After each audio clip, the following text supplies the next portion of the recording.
I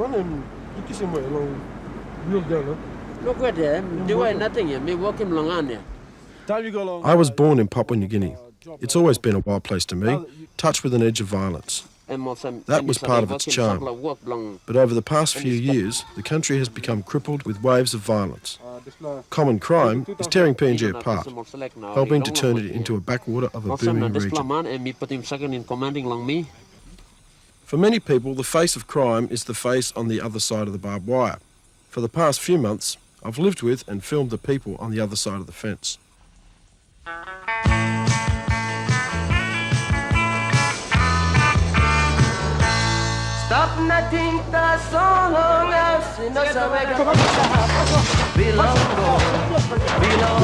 got a gun, I shoot everybody, I get the money, I get the property.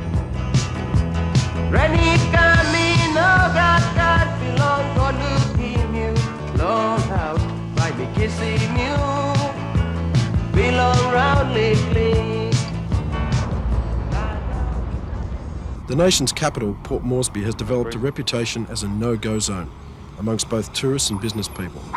The ever-present threat of violence which hangs over the city has become more stifling than the tropical heat. Barbed wire has become a symbol of the city, thin protection against the criminals, the Rascals, which besiege it.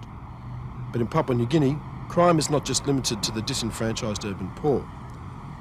To really understand crime PNG style, you need to travel to the highlands, where the village structure is still largely intact. There, the cultural roots of the nation's crime patterns can be more clearly seen.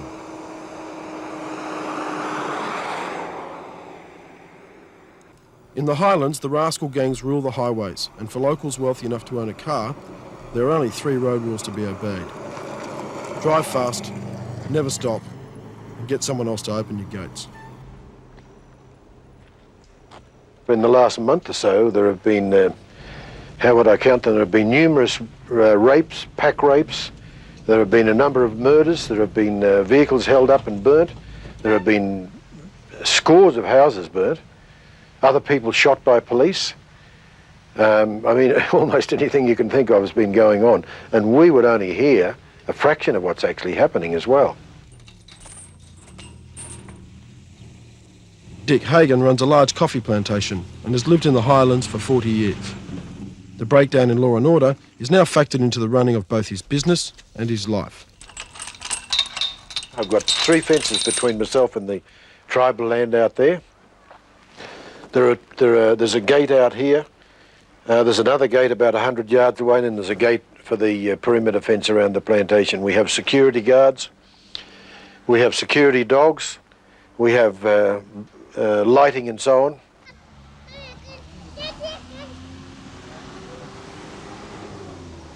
You can see how people live around here. They have security guards, wire fences. They take extra precaution for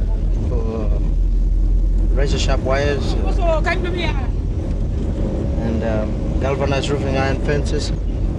Everybody needs a fence around here. At night around this area is a bit dangerous. You don't walk around in the night, drive around. Personal protection has become the only tangible response to crime. The upholding of law and order has effectively become a privatised industry. The more you pay, the safer you are, but there are no guarantees. Late last year, Michael Pearce, an Australian telecom technician, was killed in the driveway of his Mount Hagon home. His life taken for a car. His death seemed to be the beginning of a recent spate of brutal, pointless and widely publicised murders. I got no money, no way to get the money. The only thing I normally used to do is I went and stopped the road, blocked the roads. When car passed by, I normally stop them. If they don't want to stop, I just shoot them to kill. I don't care whether they die or not, but I just shoot straight at them. They miss, they are alive. So if the bullets go on the skins, they die. Sometimes, but I never do it very often. Donnie lives on the other side of Dick Hagon's plantation gates. For 9 years, he led a local rascal gang. As he approached 30, with 2 wives and 2 children, hold-ups and robberies seemed an increasingly risky business. I raped women. I robbed plenty of thousands of money. But then what I decided was I quit everything, my criminal activity and everything. He is now planning a career in politics. It is a sign of the tacit acceptance of rascals in the village structure that he may well achieve his ambition. Good morning. Morning. You right? Yes, sir. In the rural areas, rascals aren't Yes, outsiders. sir. My name is Mr. They are Walker. part of the village, I live part around of the this clan. area. Their behaviour may But not this be is my approved wife. of, but they bring welcome We're planning booty, to go out cash now. and strong protection against the clan's enemies. You killing some of the police, huh? Or you Mibla ibn shoot longani ko kam tasol. All ibn shoot mina. All ibn program trash lo wilon disla side na mi ibn shoot mo lo le apresum no liko na mibla make motion. Kan mano some Chuck Norris na, Rambo na, Jackie Chan na. All this flaman sabi come up style of action blong oli. Mi sabi think, oh hey, by me walking motion too ya now. Mi sabi walk blong me. Now.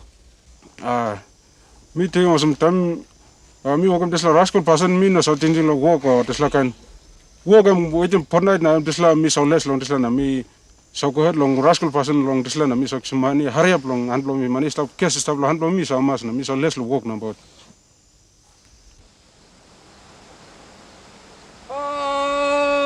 Oh, Dajwa!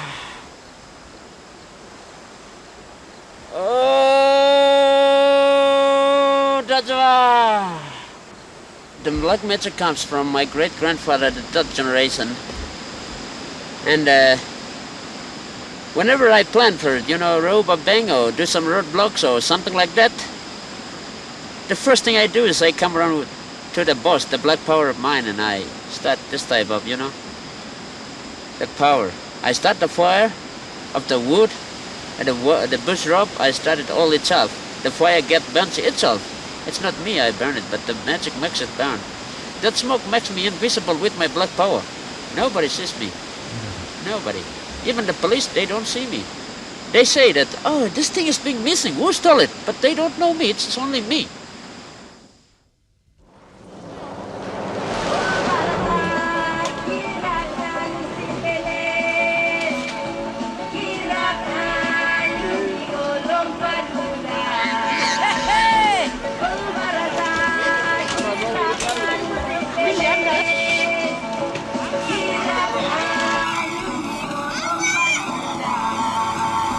The highway is central to the lifestyle of the Highlanders.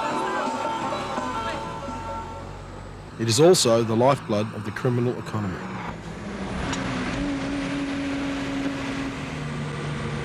Yeah, all pwede mo way agad. Osem lo protective mi vlalo. Nagutol rascal by kam kalapi go bali opim do na kick come inside. You full speed by only na bali kala blocker. Time you go you run slow down and now chance blow lo kala blocker na. Bali program cargo or something lo car na bali kisim. There's a lot of wealth moving along the highway every day. People, produce and cash on the way to town, the market or the bank. If you're a criminal, you don't have to travel far in search of a target. Sooner or later, one will pass by your front door. All you need is a bit of patience and a lot of nerve. And if the nerve doesn't come easily, you can drink or smoke yourself into a suitable state of mind. Time old police come you plan no run away. All like time shooting you me or signing us by run away. Now time only come in car you plan no run away. Masanap go ay tasolo kona tasona ba yung wits ta. Nandogan poret no kan cintu blatintin. Iblara man. No kan cintu blatintin. One blatintin taso and by you. One mine and by him son of a roadblock.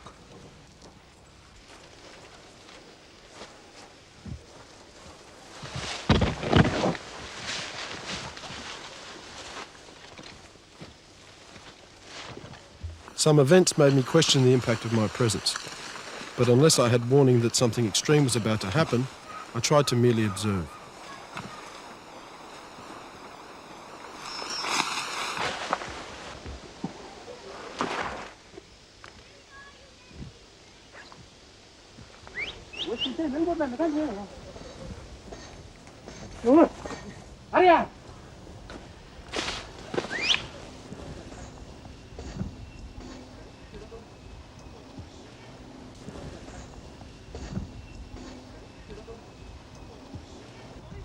Get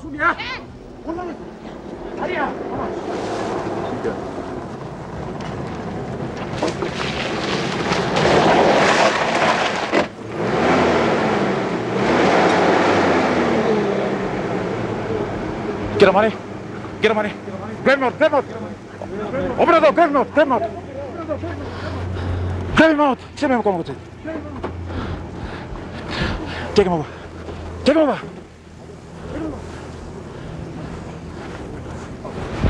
Wait.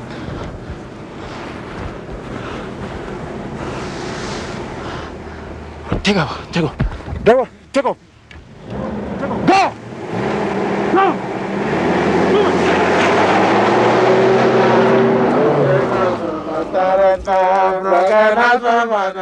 Violence and bravado has always been a part of PNG culture, but the advent of guns has made it a far more deadly affair.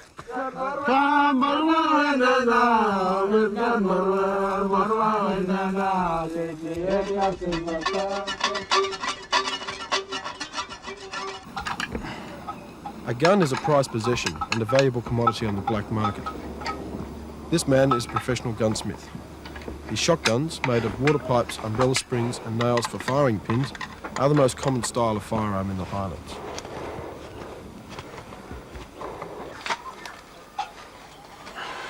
If you want something more sophisticated, you'll need to be growing something far more profitable than coffee and bananas.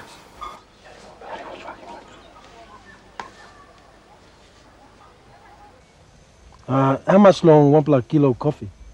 2 kina lo 1 kilo. 2 kina or 1 kilo. This plan? Em ivan tap. How much? Kilo. Emas one about 10 or 20 and kilos. Not 20 kina.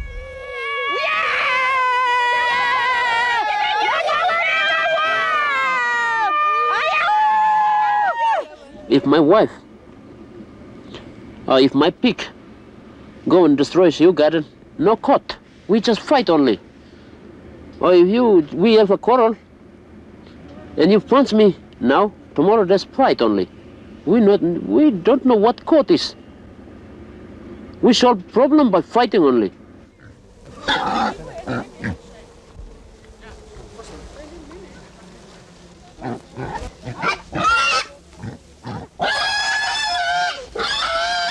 In the traditional system, which is still commonplace, if a dispute can't be settled with compensation, fighting readily erupts.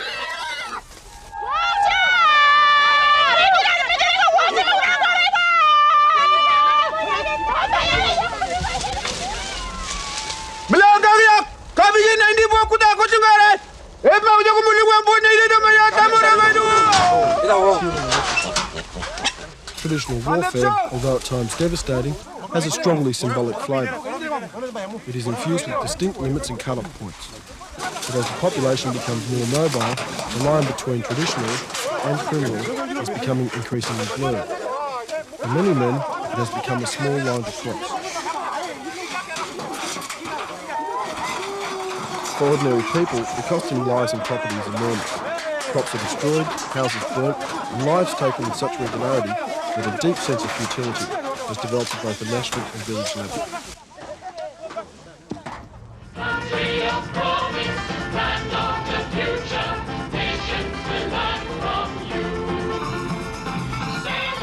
Right now, Papua New Guinea is effectively broke. Investors are shaken and its tourism potential is in tatters.